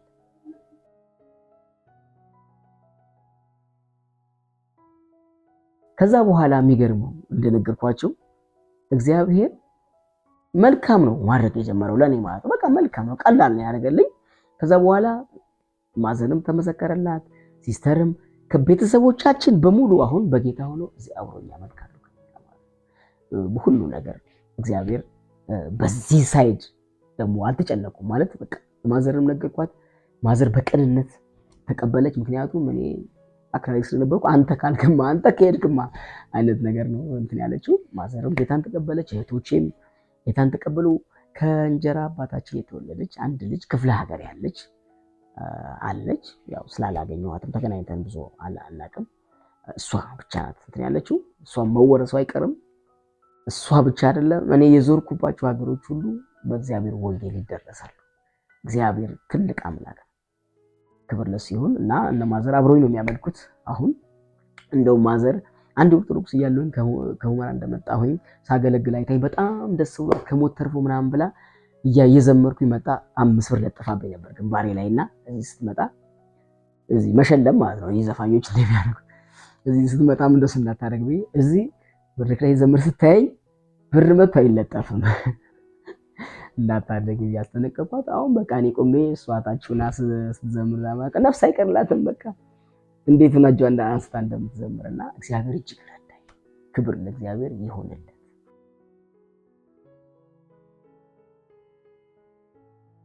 ኢየሱስ ለኔ ምን እላለሁ? ኢየሱስ የመጀመሪያው ህይወቴ። በቃ ኢየሱስ የህይወት ምንጭ ነው አይደል የሚለው? በቃ የህይወቴ ምንጭ ነው። ጌታዬ ነው፣ አምላኬ ነው፣ አባቴ ነው፣ አሳዳጌ ነው። ከልጅነቴ ገና ሳላውቀው ጀምሮ እያንዳንዱ እርምጃዎቼን የጠበቀልኝ እሱ ነው። በሞት መካከል ሳልፍ ከዛ ሞት ያወጣኝ እሱ ነው። ያልነገርኳችሁ እንደውም ሰው ሊገለኝ ሁሉ ሊፈልግ አመቻችቶ ነበረ። ከዛ ሁሉ እግዚአብሔር አስመልጦኛልና ኢየሱስ ለኔ በቃ ምን ልበል፣ ሰው በየሃይማኖቱ አለ፣ ስርዓት ያደርጋል፣ በተለያየ አቅጣጫ ለሃይማኖቱ ለመሞት ይፎክራል፣ ራሱን ሰጥቷል። ነገር ግን ኢየሱስ የሚባል ህይወት ከሌለ ሁሉ ነገር ከንቱ። በነገራችን ላይ እኔ የነበርኩበት እምነት ለምሳሌ ኦርቶዶክስ ሆኜ ህይወት የሚባል ነገር የለም። ህይወት አልተካፈልንም። ህይወት የሚባል እዛ ውስጥ አላገኘውም፣ አልተገኘም። ምክንያቱም ስርዓት እናከብራለን። ከዛ ውጭስ ህዝበ ክርስቲያኑ የሚባለው ህዝብ ዓለማዊ ነው፣ የዲያብሎስን ስራ እየሰራ ነው የሚለው። ነገር ግን ኢየሱስ በህይወት ሲመጣ የመጀመሪያው ነገር የእግዚአብሔርን ህይወት ነው የምንካፈለው። የእግዚአብሔር ህይወት አለኝ እና እንዴት እንደወደደኝ፣ እንዴት ህይወትን ሊያካፍለኝ፣ እንዴት ህይወቱን ሊሰጠኝ እንደፈለገ እኔ ምን አለኝ ምን አግኝቼ ነው ብዬ ሳስብ ቃላት ያጥረኛል እና መዝሙሬንም ራሱ ከዚህ ጋር ይገናኛል እና መዝሙር የሚለው እንደኔ የወደድከው፣ እንደኔ ይቅር ያልከው፣ እንደኔ የተሸከምከው፣ እንደኔ የረዳኸው ምን አለ ሊመልሰው ነው የሚለውና በዜማ ካልኩት እንደዚህ ይላል።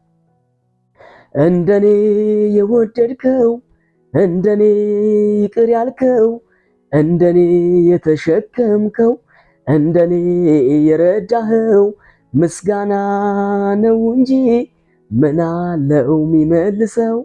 ምን አለው የሚመልሰው?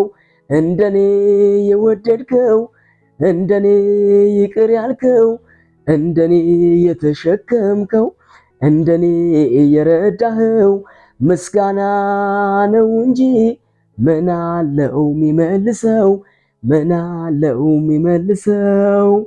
አረሳውም ምድረ በዳውን፣ አረሳውም እንዴት እንዳለፍኩት፣ አረሳውም ክፉውን ዘመን፣ አረሳውም ባንተ ተወጣሁት፣ አረሳውም ከጎኔ ሆነህ፣ አረሳውም እንደ ጓደኛ፣ አረሳውም ማምለጫ ዓለቴ፣ አረሳውም ሆንከኝ መዳኛ። አሜን ለረዳኝ ክብር ይሁን፣ አሜን ለእርሱ ለንጉሱ፣ አሜን ዛሬም በሕይወት አለው፣ አሜን በስቶ ታምራቱ፣ አሜን ለረዳኝ ክብር ይሁን፣ አሜን ለእርሱ ለንጉሱ፣ አሜን ዛሬም በሕይወት አለው፣ አሜን በስቶልኝ ምሕረቱ። እዘምራለሁ እዘምራለሁ አልልም ዝም፣ የሆንክልኝን ያረክልኝን እኔ አልረሳም ይላል መዝሙሬ። ይሄ ነው እግዚአብሔር ሳስበው አይገልጸውም፣ ኢየሱስ ሳስበው አይገልጸውም። ህይወትን ነው የሰጠኝ። ያሳለፈኝ ምድረ በዳዎችን እሱ ነው እየረዳኝ። ሰው በዚህ አልፎ ሰው አይሆንም። ብዙ ነገር መንገድ ላይ ሊያስቀረኝ ይችል ነበረ። ወድቄ ይቀር ነበረ። ግን ጠራኝ፣ በድንቅ አጠራሩ ጠራኝ። ህይወቱን አካፈለኝ፣ የዘላለም ህይወትን ሰጠኝ። በዚህ ምድር ላይ ባለው ነገርም የሚያስፈልገኝ ሁሉ ሰጠኝ። እንደ እግዚአብሔር ያለ ማንም የለም።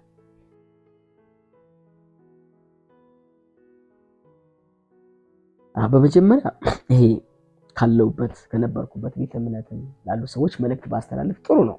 ምናልባት ከተመለከቱት ማለት ነው። ከኦርቶዶክስ ወደ ክርስቲያን መምጣት፣ ወደ ክርስትና መምጣት ይሄን የምለው ለምንድን ነው? እኔ አሁን ሲገባኝ ኦርቶዶክስ ነው፣ ክርስትና አይደለም። ክርስትና ሰዎች በክርስቶስ ዳግም ተወልደው የሚጀምሩት ጉዞ ስለሆነ ማለት ነውና ሃይማኖት መካድ አይደለም። ሃይማኖት የካድ ይመስላችኋል? ሃይማኖት መካድ አይደለም። ምክንያቱም አምላክ አይቀየርም። አምላክ ሰው ሲቀየር፣ ለምሳሌ ከክርስትና ወደ እስልምና ቢመጣ ሰው ማለት ደግሞ ከኦርቶዶክስ ወደ እስልምና ቢመጣ ሃይማኖት ክዷል። ነገር ግን ከኦርቶዶክስ ወደ ክርስትና ወደ ፕሮቴስታንት ሰው ሲመጣ ሃይማኖት አልካደም። ምክንያቱም አምላካችን አንድ ነው። አብ፣ ወልድ፣ መንፈስ ቅዱስ አንድ አምላክ የሥላሴ አማኞች ነን። እኔም ተደንቄ ነበር ይሄንን ጴንጤ ያምናል ብዬ አላምንም ነበርና ብዙ ሰው መረጃ ነው እንዴት ያምናሉ አሁን ያመኑት ይባላል። አይደለም። ጠላት ግን እንዳይድኑ ስለፈለገ ክርስቶስን አውጥቶ ሌላ ነገር ውስጥ ስለከተታቸው አምነው እንዳይድኑ በሃይማኖት መልክ ሰይጣን እየገዛቸው ስላለ እጠራችኋለሁ። ድነት ያለው ኢየሱስ ጋር ነው። ድነት ያለው በክርስቶስ ነው። ሰዎች በክርስቶስ ካመኑ የዘላለም ሕይወት አላቸው። ስለዚህ ሰው ኦርቶዶክሳዊ ሆኖ ሊድን አይችልም። ዳግም ሊወለድ አይችልም። ለምን? ክርስቶስ ሲደመር ሌላ ነገር ክርስቶስ የለም። መልሱ ያ ነው። ክርስቶስ የለም። ክርስቶስ ላይ ትንሽ ነገር ከተደመረ የለም። እንደ ገላትያ ሰዎች ማለት ነው። የገላትያ ሰዎች ክርስቶስ አለሻው ግን ሕግ ይጨመር ነው አይደል? በኋላ ግን ሲመጣ ሕግም ክርስቶስም አልተገኘም። አዚም ተደርጎባችኋል፣ ክርስቶስ እኮ የለም ጠፍቷል፣ ከፊት ለፊታችሁ ነው ያላቸው። ስለዚህ እኔ በህልም እንዳየሁት እነዚህ የቅዱሳን ገድሎች አይተናቸው ሰምተናቸው ለትምህርታችን ወደ ክርስቶስ የሚያመጡን ካልሆኑ በስተቀር እነሱን ለማክበር ከሆነ የምናረጋቸው ቅዱሳን ለማክበር ከሆነ ገድላቸው ምንሰራው ክርስቶስን አስወግደነዋል። ክርስቶስ ኢየሱስ የሚለው ስም አዲስ አበባ ስለሆነ አይደለም፣ ሌላ ቦታ የተለመደ አይደለም፣ እራቀ ነው። ክርስቶስ የለም። ስለዚህ ሰዎች አዳኝ ክርስቶስ እንደሆነ አምነው በአብ በወልድ በመንፈስ ቅዱስ ተጠምቀው ዳግመኛ ተወልደው የዘላለም ሕይወት ማግኘት ይችላሉ። ይሄ እግዚአብሔር በነፃ ያዘጋጀው እድል ነው ማለት ነው። ሌላው እግዚአብሔር እንግዲህ አሁን እኔ ባለሁበት ሁኔታ ቸርች ውስጥ ሰሜን መሰረተ ክርስቶስ ውስጥ እረኝነት የሚባል አገልግሎት ውስጥ አገለግላለሁ። ከዛ ደግሞ የወርሽፕ ቲም ውስጥ ሊደር ነኝ፣ እዛም አገለግላለሁ። ኳየር ውስጥ ነበርኩኝ። ከዛ በኋላ ወደ ወርሽፕ መጥቼ ነው እዛ አገለግላለሁ። እግዚአብሔር ባርኮኛል። ቅድም እንደተናገርኩት ቤት ሰጥቶኛል፣ ልጆች ሰጥቶኛል፣ ዳርን ሰጥቶኛል። ከዛ ደግሞ አሁን 2 ስራ ሰራለሁ። አልሙኒየም ቴክኒሻን ነኝ። አልሙኒየም ኮንትራክት እያዝኩ ሰራለሁ። ሁለተኛ ደግሞ አሁን ያው ዘመን ያመጣው ትራንስፖርት የራይድ ስራም እሰራለሁ። እግዚአብሔርን አገለግላለሁ። ክብር ሁሉ ለእግዚአብሔር ይሆንለት።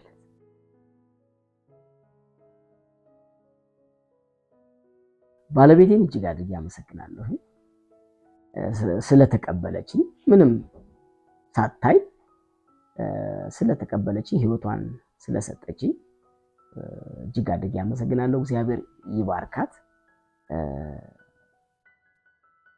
ቤተሰቦቼ ወንጌልን ስነግራቸው እናቴ እሺ ብላ አምላክህ አምላኬ ነው ብላ ሃይማኖት፣ ወግ፣ የተለያየ ነገር ሳይዛት እውነቱን ስነግራት ጌታ ረድቷት እሺ ብላ ስላለች ስለኔ በጣም ስለምታስብ እናቴን እግዚአብሔር ይባርክሽ እላለሁኝ። አብረውኝ ሆኖ አሁንም የሚያገለግሉ ከጎን የሆኑ ብዙ ሰው አሉ፣ ብዙ ሰዎች አሉ ማለት በጣም መዘርዘር ብጀምር ብዙ ናቸው። ብዙ ሰው ስለማቅ መንፈሳዊ ህይወት አብረን ሆነን በተለያየ አቅጣጫ ምንደጋገፍ የሚደግፉ አሉ፣ ፓስተሮች አሉ። የቸርቻችንም ግን ስም ብጠቅስ አሉ ደግሞ ማልጠቅሳቸው ሁሉንም መጥቀስ ስለማይቻል ማለት ነው እንትን እንዳይል ቢቀር ደስ ይለኛል። ግን መዝሙሬ ስሰራ አብሮኝ ሙዚቃም ስለሚያውቅ ስቱዲዮ ድረስ በመሄድ ሲያበረታታኝ ለምንድን ነው ብዙ መዝሙሮችን መስራት እችል ነበር እና ግን በቃ ኦልሬዲ ለእግዚአብሔር በልቤ ዘምርነት አለው ይሄ ያለ በጊዜው ብዬ ብዙ ነው ማስቀምጣቸውና ግን በሚገርም ሁኔታ ከፓስተር ሻሮ የሚባላል እኛ ቸርች የቸርች መሪ ነው፣ ወንድም ሻሪቲ ነው የምንለው። እሱ እየሄድን ስዘምርለት አበረታታኝ እንደ እኮ ስቱዲዮ ቢገባ እንዴት ነው ይሄ መዝሙር ራሱ እንድሄድና እንድሰራው ያደረገኝ ይሄ ወንድም ነው። እግዚአብሔር አብዝቶ ይባርከው። በጣም ነው የምወደው። በጣም አብረን ሼር እናደርጋለን፣ መንፈሳዊ ነገር እንመካከራለን፣ ይጸልይልኛል አሉ። እንደዚህም ሌላው አሉ የሚጸልይ። ግን በዚህ በመዝሙር ዙሪያ ቴንኪው ልለው እፈልጋለሁ። አበረታቶኛል። ለወደፊትም ላለኝ ነገር እንድሰራ እግዚአብሔር እንዳገለግል በጣም አበረታቶኛል ማለት ነው። እግዚአብሔር ይባርክ።